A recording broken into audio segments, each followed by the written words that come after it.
नमस्कार। अफगानिस्तान में तालिबान का कब्जे के बाद कुछ देशों ने उसे रिकॉग्नाइज किया, लेकिन चाइना उसे रिकॉग्नाइज नहीं कर रहा था। लेकिन G20 के बाद जिस तरह से आप जानते हैं कि अफगानिस्तान भी यहाँ पे था, चाइना ने उसे रिकॉग्नाइज किया और अब वहाँ पे उनके साथ संधि कर रहे हैं। क्या रीज़न हो सकता है, क्यों इस वक्त चाइना को अफगानिस्तान की तालिबान की ज़रूरत पड़ी है, इसकी हम जानकारी लेंगे। हमारे साथ है परिगेटी डॉक्टर वीर सागर दीवान साहब। वीर साहब, क्या जरूरत पड़ी अभी चाइना को? इससे पहले तो वो रिकॉग्नाइज नहीं कर रहे थे उनको, अब G20 के बाद उनके साथ मिल रहे हैं, बात कर रहे हैं।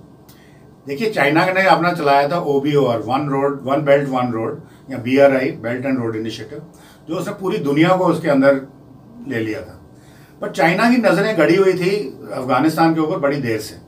वो चाहता था कि Afghanistan should also become a part of CPEC या BRI का हिस्सा बने, क्योंकि CPEC तो काफ़ी मैं बोलूँगा डाउट में आ गया है, क्योंकि बलूचिस्तान जो है उनकी जो इंसर्जेंसी है वो हाथ धो के चाइनीज़ के पीछे पड़े हैं। सो मच सो कि इवन पाकिस्तानी आर्मी को चाइनीज़ ट्रस्ट नहीं करते, उन्होंने अपनी आर्मी वहाँ खड़ी कर दी है। तो उसी तरह से अगर आपको पता हो कि इंडिया ने भी पहले एक international north south trade corridor होता था, जो रशिया से यूरोप से होता हुआ इंडिया में आता था।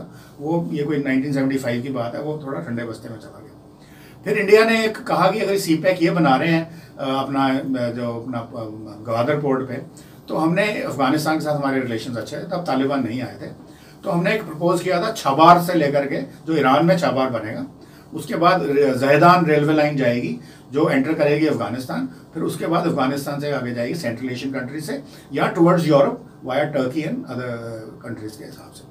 तो ये हमारा चला, पर फिर वो तालिबान आ गया, अमेरिका वहाँ से निकल गया, तो ये वाला भी थोड़ा सा ठंडे बस्ते में चला गया। हालांकि बंद नहीं हुआ है, but it is gone into a little lower this thing.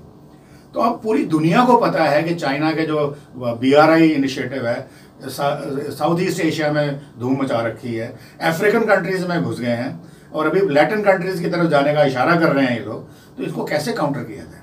तो G20 के बाद दो चीज़ें हुई हैं। एक तो फाइनल एग्रीमेंट हो गया कि एक हमारा कॉरिडोर, सिल्क कॉरिडोर बनेगा, Bombay to UAE to Saudi Arabia, उसके बाद ये जॉर्डन से होता हुआ इजराइल जाएगा, पैलेस्टीनियन जाएगा, फिर ये नॉर्थवर्ड क्रॉस करके जाएगा Turkey, and then on to the European countries. तो ये ऑलरेडी मैंने कहा सैंक्शन हो गया है, एंड इस पर जल्दी से काम स्टार्ट हो जाएगा। दूसरा, इंडिया और रशिया ने एक कॉरिडोर बनाया है मलक्का स्ट्रेट से मलेशिया और चाइना एंड रशिया। अब रशिया ने यह प्रपोज किया है कि corridor between India and Russia, तो उसने चाइना को वहाँ इंक्लूड कर लिया बीच में। तो ये ऐसी चीज़ें बनती आ रही थी। अब चाइना क्या चाह रहा था कि किसी तरीके से अफगानिस्तान को हम अपने BRI में जोड़ें जी, परंतु ये जो खिचड़ी पकी हुई है इसको कैसे सॉर्ट आउट करना है।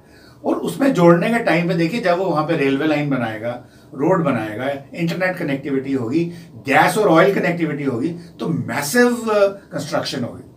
साथ में कुछ डैम्स भी बनेंगे इलेक्ट्रिसिटी जनरेशन के लिए, जैसे पाकिस्तान में हुआ।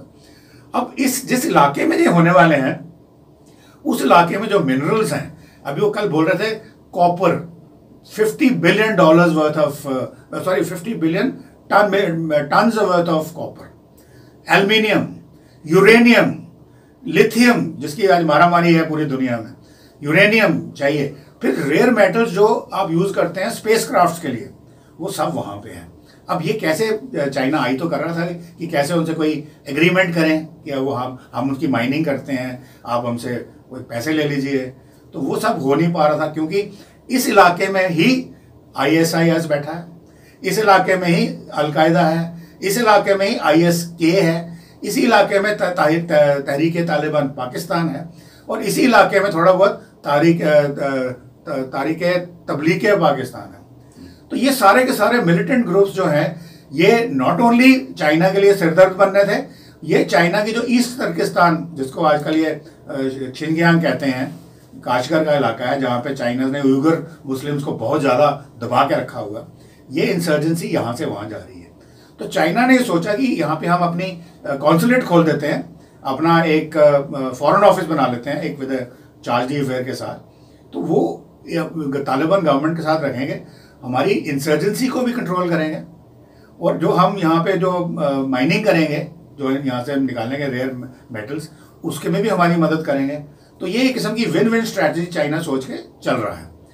अब जाकर के वो तालिबान के जो हेड्स ऑफ द गवर्नमेंट्स हैं उनसे बैठ के बातें कर रहे हैं, इस्टेब्लिश कर रहे हैं।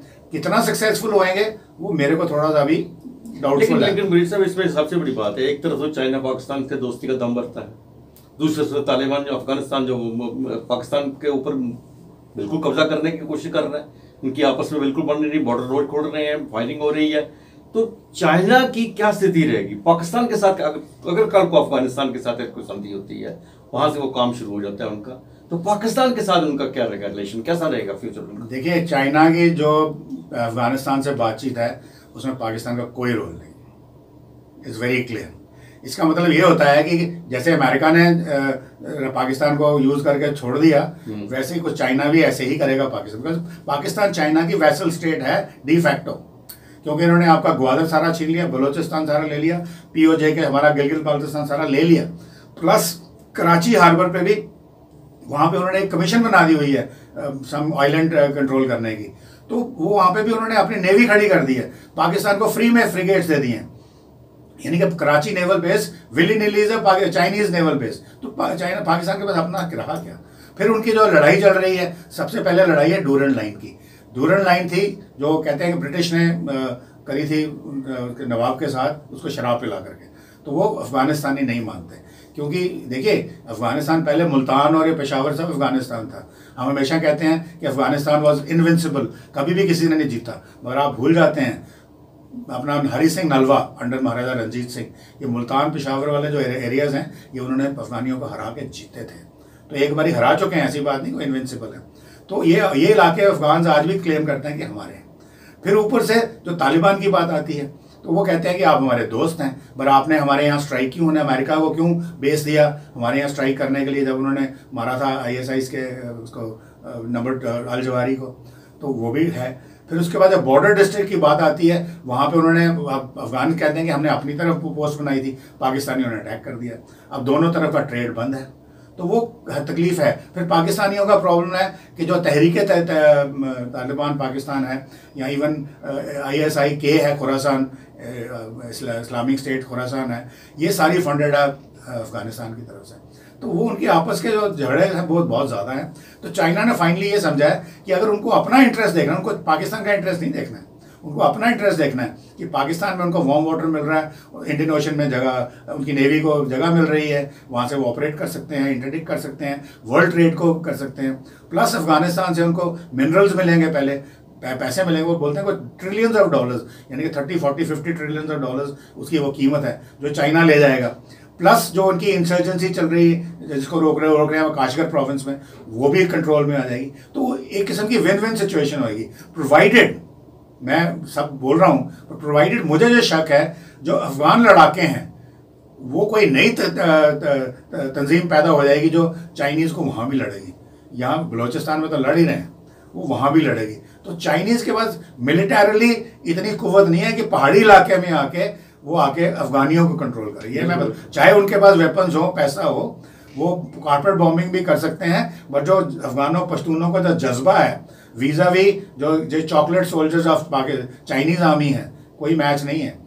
मिलिटरली इक्विपमेंट वाइज दे में भी सुपीरियर, पर पहाड़ियों में वो इक्विपमेंट सुपीरियर भी नहीं चलता। लेकिन एक चीज़ है सब, कल को उनकी आपस में ट्रीटी हो जाती है वहाँ पे चाइना की से और अफगानिस्तान की, और जैसा कह रहे हैं कि पाकिस्तान को यूज़ किया और यूज एंड थ्रो हो गया, लेकिन इसके साथ साथ क्या भारत के ऊपर इसका क्या असर पड़ेगा? चाइना अगर वहाँ आके उनके साथ बैठा तो अफगानिस्तान के साथ होता है। देखिए, ऑल सेड एंड डन, हमारे अच्छे रिलेशन है, हमारी को $2 बिलियन की इन्वेस्टमेंट भी थी अफगानिस्तान में। तालिबान जब आए तो हमने सोचा it is all lost, but India ने अपनी जो डिप्लोमेसी बड़ी फूंक फूंक कर रखी इवन विद तालिबान। अभी आपको शायद याद होगा 6 महीने पहले की बात है, तालिबान की तरफ से प्रपोजल आता है इंडिया को कि आप अपने एम्बेसी यहाँ खोलिए and we will give you protection. Taliban बोल रहा है कि आप आइए, अपने डिप्लोमेटिक मिशन शुरू करिए, हम आपको प्रोटेक्शन देंगे। इसका मतलब है कि वो चाहते हैं कि इंडिया उनको कुछ माली हालत उनकी ठीक करे, या उनको रिकग्निशन दे, या वर्ल्ड स्टेज पे इंडिया उनका साथ दे, ताकि उनकी लेजिटिमेसी बने। अब वो इंडिया बड़ा धीरे धीरे कर रहा है, बिकॉज इन्होंने विमेन का राइट्स छीन लिए, उनको काम नहीं करने देना, फिर शरिया लगाना। अब इन सारी चीज़ों के होते हुए इंडिया किस तरीके से जाए, पर जाएगा इंडिया, ऐसी बात नहीं भाई, वो तुम्हारा पर्सनल मैटर है। पर अगर हमारे कहीं पे कोई चाइना को कल को काउंटर करने के लिए अगर हमारी प्रेजेंस की जरूरत होगी तो हम जरूर करेंगे। और चूंकि देखिए ना ये लैंडलॉक कंट्री जरूर है, पर अगर हम जहेदान वाली जो रेलवे लाइन है, छाबार जो पोर्ट है वो तो हम बना रहे हैं ईरान में, थोड़ा वो ठंडे बस्ते में है वो भी, उसको हम एक्टिवेट करते हैं तो हम अफगानिस्तान को एक वार्म वाटर पोर्ट देंगे, उनको एक ट्रेड का रूट देंगे, प्लस उनकी उस तरफ से अगर पर्शिया सेंट्रल एशिया का रूट चाहिए तो वो हमें देंगे।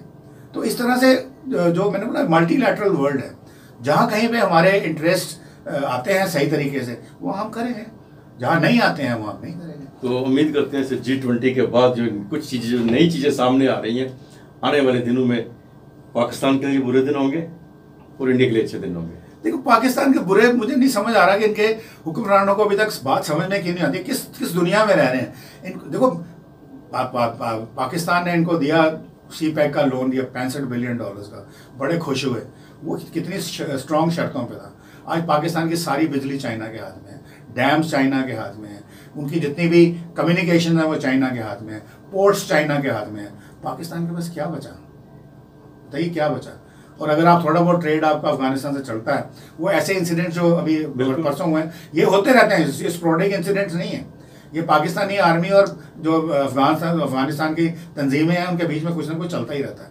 तो ऐसे कैसे वो करेंगे, $1 बिलियन के लिए उनको कभी सऊदी अरेबिया जाना है, कभी अब चाइना जाते हैं तो उनको एयरपोर्ट पे कोई रिसीव भी करने नहीं आता। आपको आपने देखा होगा इमरान खान साहब गए थे जब ये यूक्रेन वॉर हो रही थी, वहाँ एक उन्हीं का अपना ही कोई पाकिस्तानी बंदा, चाइनीज़ को इनको रिसीव करने भी एयरपोर्ट पे नहीं आया, रेड कार्पेट की तो बात ही छोड़ो। तो अब वो क्यों क्या चाहते हैं अल्टीमेटली, जो हमारी असेसमेंट कहती है पाकिस्तान के 4 टुकड़े भी हो सकते हैं, या चाइना पाकिस्तान को टेक ओवर भी कर सकता है, पर ठीक है तुम हमारी वी विल बी द बड़ी मास्टर्स एंड गवर्नमेंट तुम बनाओ, बट वो हमारे इशारे पे नाचे। जैसे नेपाल में उन्होंने ऑलमोस्ट कर लिया था, उनको जो कम्युनिस्ट आइडियोलॉजी का बीच में लेकर के इंडिया से तो उनको वेन ऑफ करा ही दिया ना। हालांकि नेपोलियन को भी अभी समझ आ गई है कि चाइना का गेम प्लान है क्या, क्योंकि वो तो उनके फिजिकल एरियाज लेते जा रहे हैं ना और इंडिया के अगेंस्ट इंस्टिगेट करते हैं। तो ये जो हमारे सब कॉन्टिनेंट की जो जियोपॉलिटिकल सिचुएशन की बड़ी इंट्रिकेट है और बड़ी कॉम्प्लेक्स है। और इसमें वही अपने जयशंकर साहब जी की एक ही बात याद आती है, वो कहते हैं कि we are not unilateral world, we are not a bilateral world, we are a multilateral world. एक मुद्दा है, उसके ऊपर हमने काम करना है, ये मुद्दा अगर हमें सूट करता है तो हम आपके दोस्त हैं, दूसरा मुद्दा है जो हमें नहीं सूट करता, यहाँ हम आपके दुश्मन हैं। तो एक ही टाइम पे आप एक कंट्री के साथ दो चार जगह पे आप दोस्त हैं, 2-4 जगह पे आप दुश्मन हैं। अब बॉर्डर पे चाइनीज आर्मी बैठी है लद्दाख में, बट आप ब्रिक्स के भी मेंबर हैं, आप SCO के भी मेंबर हैं, बिल्कुल आप ट्रेड भी कर रहे हैं। अब उस दिन उन्होंने सही सवाल पूछा कि अगर चाइना का इतना गंदा है, चाइना इतना अगेंस्ट है हमारे, अभी जो नए नक्शे वाली आपने कॉन्ट्रोवर्सी देखी होगी, तो अगर ये मैप्स की उन्होंने सारा अपने कंट्री में दिखा दिया है तो आप इनसे ट्रेड बंद क्यों नहीं करते? अब बंद गवर्नमेंट ने थोड़ी करना है, मोदी थोड़ी बोलेगा आप ट्रेड बंद करो, या जयशंकर थोड़ी बोलेंगे कि ट्रेड बंद करो। ट्रेड बंद तो आपने मैंने करना है। अगर मैं ट्रेडर हूँ तो मैं चाइना का माल खरीदूंगा ही नहीं, मैं कंज्यूमर हूँ तो मैं चाइनीज गुड्स कोई भी इंडिया में बाजार में खरीदूंगा। की थी एक सांकेतिक डेमोन्स्ट्रेशन की थी आग लगा के, बट डेट उतना ही है। आप अगर आप में दम है, क्योंकि उसमें उसमें फ़र्क पड़ता है, आपके APIs हैं, आपके ड्रग्स की कीमत बढ़ जाएगी, आपके मैन्युफैक्चरिंग पार्ट्स हैं ऑटोमोटिव्स के, उनकी कीमत बढ़ जाएगी, आपके इलेक्ट्रॉनिक्स हैं, कंप्यूटर्स हैं, उनकी कीमत बढ़ जाएगी। Are you ready for it? तो मैं कहता हूँ कि थोड़ी देर के लिए बढ़ने दो ना। ये हमारे साथ क्रायोजेनिक इंजन उन्होंने हमारे पे सैंक्शन लगाए, हमको नहीं दिया, हमने खुद बना लिए। फिर उसके बाद उन्होंने न्यूक्लियर रिएक्टर्स के जो टेक्नोलॉजी थी हमने खुद बना ली।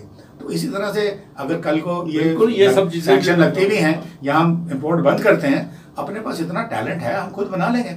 2-4 साल का सेटबैक है, लेने को तैयार हो जाओ, बट पॉलिटिकली कौन करेगा? बिल्कुल सही कहा आपने, और सब जानकारी आपने दी। आप स्टूडियो में आपका बहुत बहुत धन्यवाद। आज के लिए बस इतना ही, अगले प्रोग्राम में फिर आपसे भेंट होगी, तब तक इजाज़त दीजिए। नमस्कार।